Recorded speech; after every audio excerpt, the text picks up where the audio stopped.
Welcome to this short training webinar on key public health messages to help keep people safe this winter. The training will be delivered by myself, Anisa Anwar, Health Improvement Specialist from the Health Protection Team in Leeds City Council, and my colleague Jackie. I'll let Jackie introduce herself. Hi everyone, my name's Jackie and as Anisa says, I work in the Health Protection Team, part of Leeds City Council. This training will cover the following topic areas: influenza, also referred to as flu, and we will be referring to this as flu for this training, COVID, stopping the spread, access to primary care, cost of living support services, winter wellbeing. The aim of the training is to provide you with key information to help you support conversations when working with the people of Leeds to enable them to make informed choices. This slide will be circulated to community champions shortly. Next slide. Today we will be focusing on key messages around flu and COVID. We have also put together some information on other topics which have been requested by community workers and groups, which we hope will help guide conversations. These slides will be available on the Doing Good Leeds website shortly, so please keep an eye out for these. They provide information on where to find out more and which services are available in Leeds for people to use to keep them well. Next slide. The NHS website is a useful tool and often a good starting point to go to for health advice, guidance and information on a range of topics when you are having conversations with people across the city.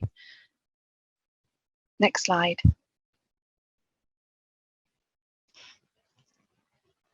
A range of resources are available on the government website to support conversations around flu.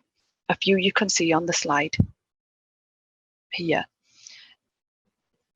For the last 2 winters, we have had very low levels of flu circulating, partly due to lockdown restrictions.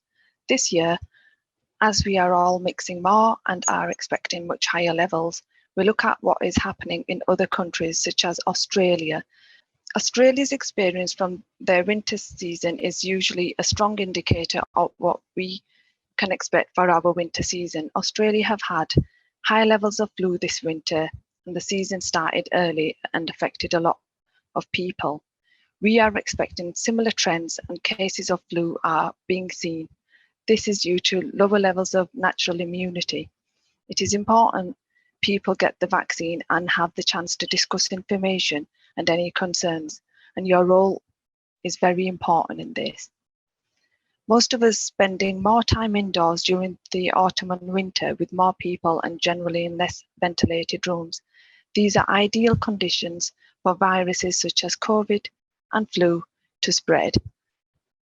There is an increased risk of getting both infections at the same time, which can be much more serious, in particular for those in high-risk groups such as children, those aged 65 and over, and those with underlying health issues. Therefore, we all need to do what we can to help people boost immunity, and vaccinations are key to protect people. The annual flu campaign is underway for eligible population, and we will look at the eligible groups on the next slide. Flu vaccinations are available each year to help protect adults and children at risk from flu and its complications. The vaccination is available through the GP practice, community pharmacies, hospital appointments and schools. Those eligible will be contacted directly. However, people can contact their GP if they have any questions. Flu vaccination is important because more people are likely to get flu this winter, as fewer people will have built up natural immunity to it during the COVID-19 pandemic. If people get flu and COVID at the same time, research shows they are more likely to be seriously ill, and that could lead to hospitalization. Getting vaccinated against flu will provide protection for individuals and those around them for both these serious illnesses. If anyone has had COVID-19, it's safe to have the flu vaccine. It will still be effective at helping prevent flu. Next slide.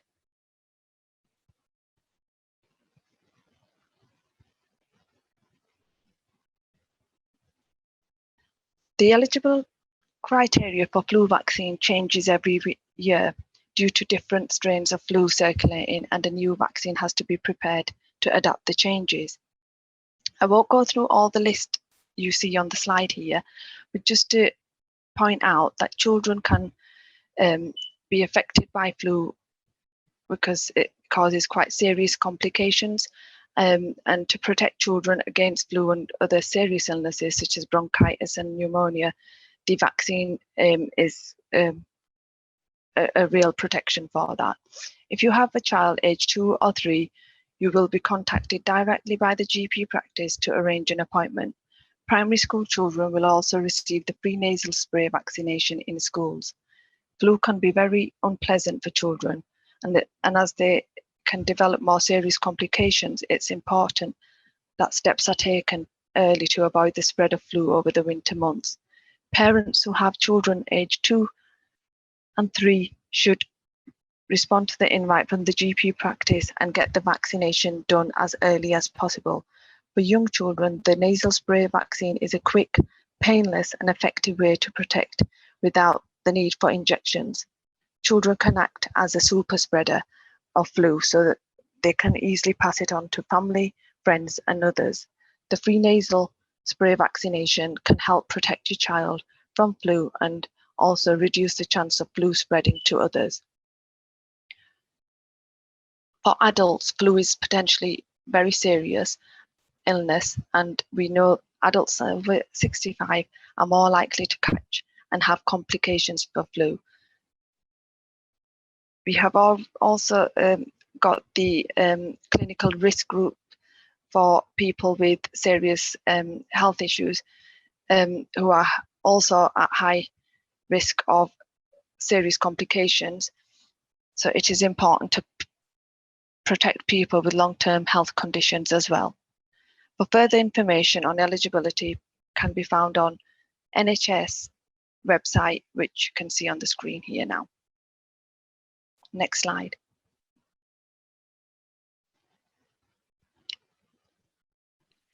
Yeah, so we're now going to go on to talk a little bit about COVID and how we're living with it now, but we can still do things to help stop the spread of it to people we live with, work with, and come into contact with.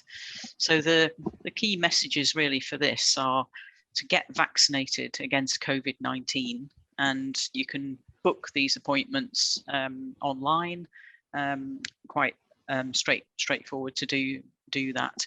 And I'll talk a little bit about the eligible groups in a next. If possible, meeting outside is great. The virus doesn't like being outside, although obviously as we approach winter, that's perhaps a little bit harder to do unless we're all wrapped up in 20 layers or so. Another thing we can do, although again in winter this is more difficult to achieve, seeing as we're all trying to save money on our electric and gas at the moment, is to open doors and windows to let fresh air in. And sometimes that might be, particularly in the winter, maybe just for 5 minutes or something, just to get a bit of fresh air in. But I think the priority for most of us this winter is to keep warm. So perhaps not the most important message of these ones, really. Limiting the number of people you meet and avoiding crowded spaces, that can help. Clearly, the more people are together, the more likely you are to catch the infection. And if you're in a very crowded space, so particularly maybe on public transport or some cafes that you might go to, then sometimes wearing a face covering can make sense.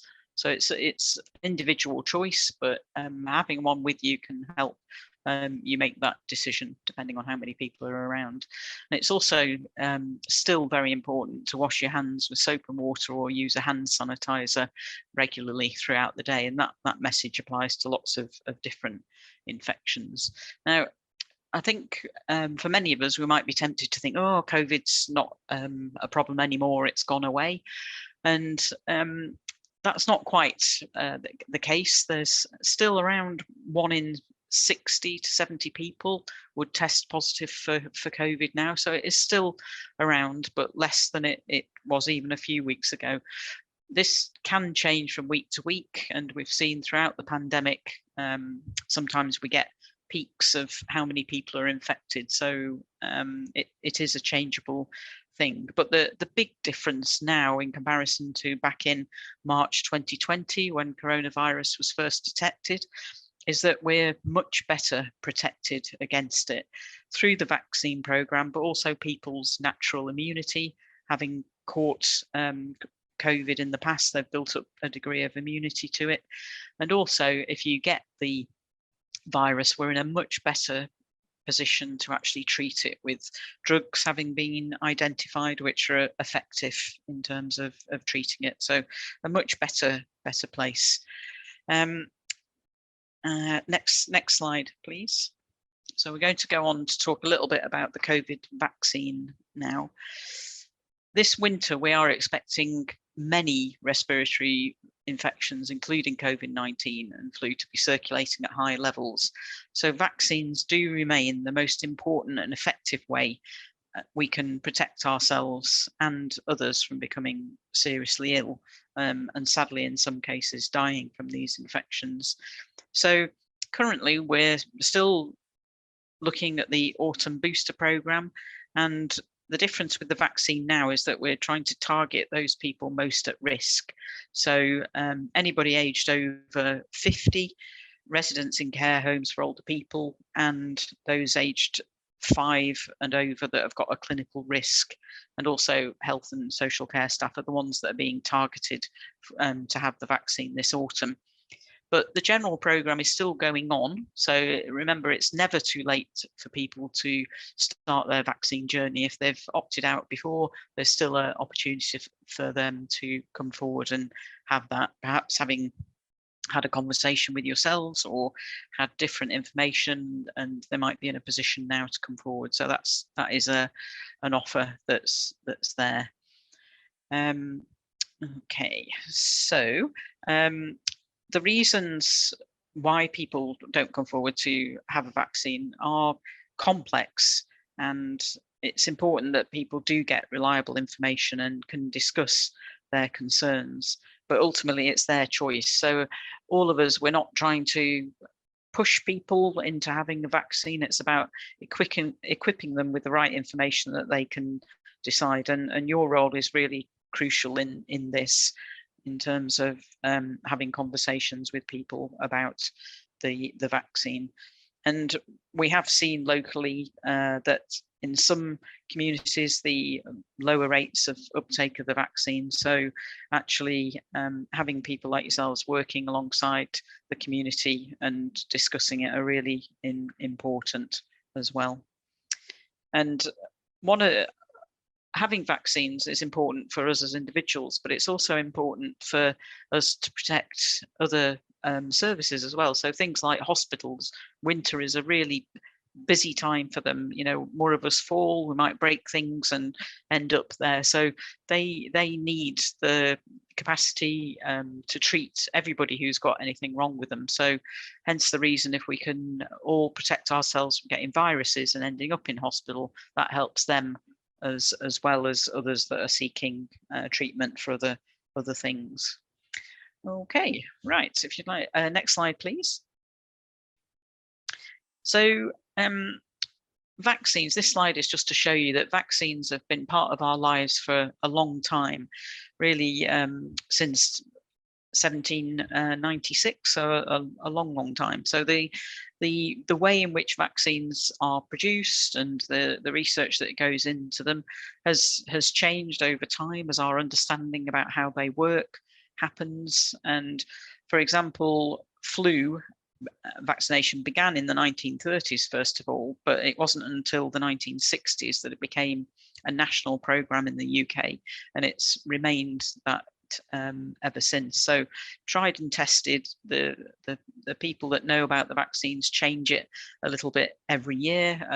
Anissa said earlier about what happens in Australia, and that helps us to formulate the right vaccine for the type of flu that's circulating. And I know, particularly when the vaccine for COVID first came out, there was lots of questions about, oh, how can it have been produced so quickly? And the reason for that really is that because it was such a disease that was impacting and causing lots of ill health and ultimately death, lots of countries put in a lot of money to actually speed up the process of the research. And so there's more scientists looking at the vaccine. And so that's what helped us to produce it earlier. All the safety checks that would have been in for other vaccines were included. It was just the fact that they could go a lot faster because of the money that was there. That used to be a question that people asked around the COVID vaccine. Whether that's still the case now, I'm not sure, but just in case you get asked about that, it's important to know that vaccines are safe. And if you have a look on the list on that slide, there's lots of diseases that probably in the past would have been fatal that are not now because of vaccines. So a really important part of our defense against some of these nasties that are out there. Okay, next slide, please. So one of the impacts of COVID has been something that we call long COVID.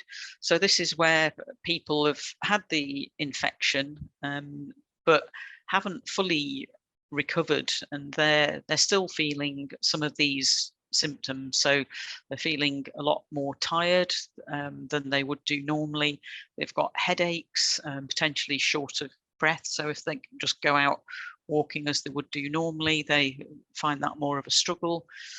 Maybe having some aches and pains, and it can affect concentration. So you can get what is sometimes referred to as brain fog. So it's important people that don't recover from COVID quickly are aware that there are services in place to help them recover from COVID. And unfortunately, you don't know when you first pick it up whether it's going to be something that lasts for a few days and you recover to your normal self, or whether it's going to have a long-term impact on you. It's estimated that 2% of the population, so that's around 1.3 million people in the UK, are suffering from long COVID. And it's defined as somebody who has some of these symptoms shown on the slide for longer than 12 weeks.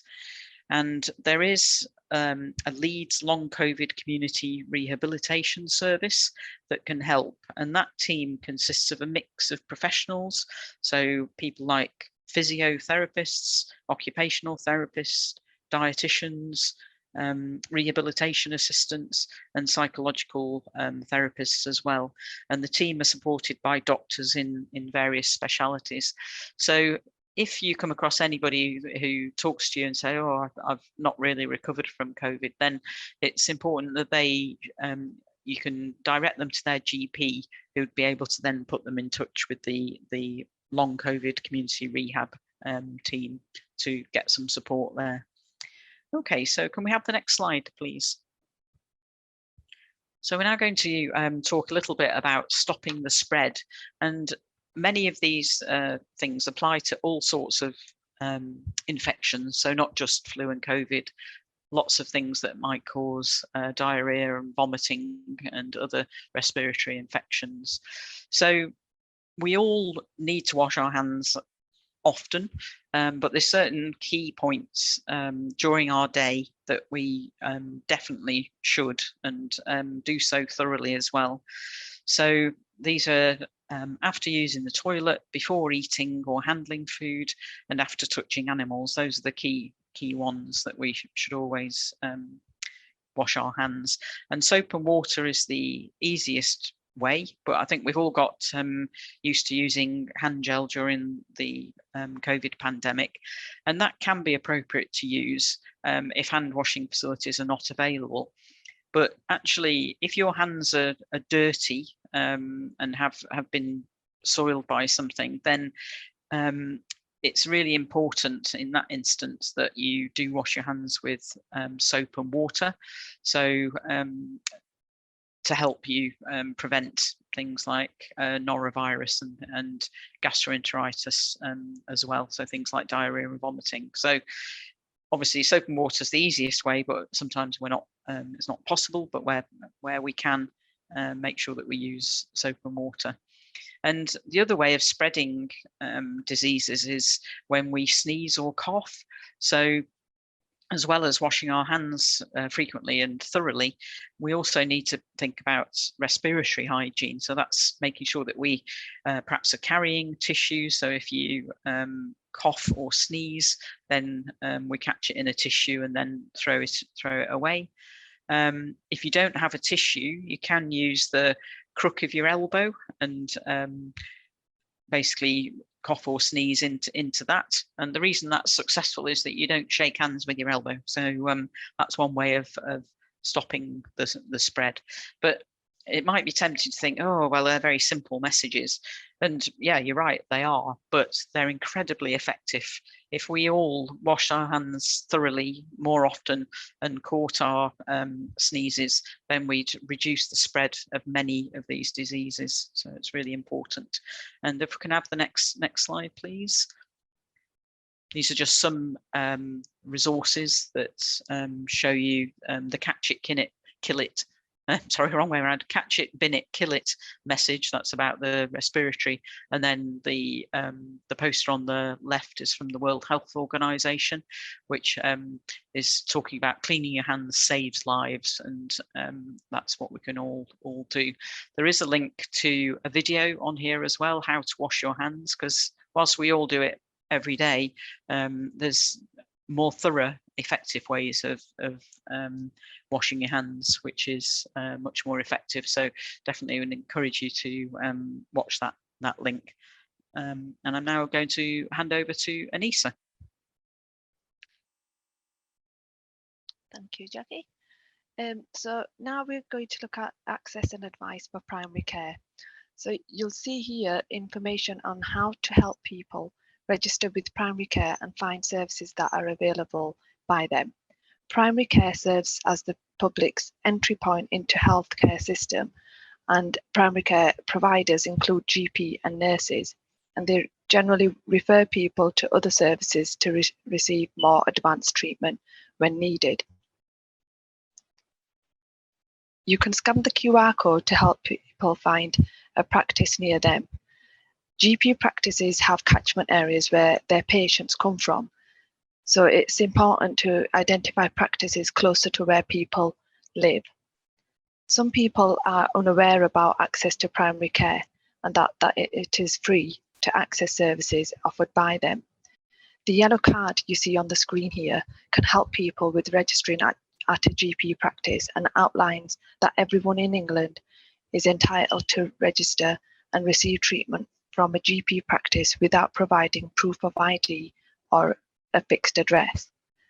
On the back of this card, there is a customer contact centre number for people to use if they have been refused registration at any GP practice.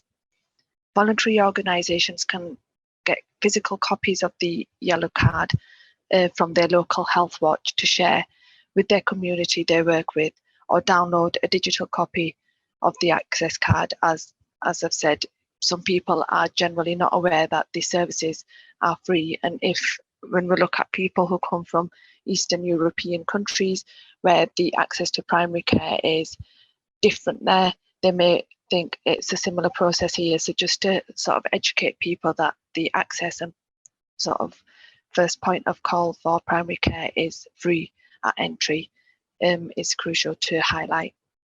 There are also some further links on the slide about out of hours and weekend services, registering with a GP, and what other services are available.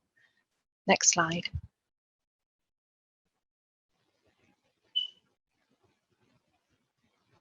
So due to cost of living and increasing costs of general items, fuel and energy, more people may have issues with heating their homes and feeding themselves this winter.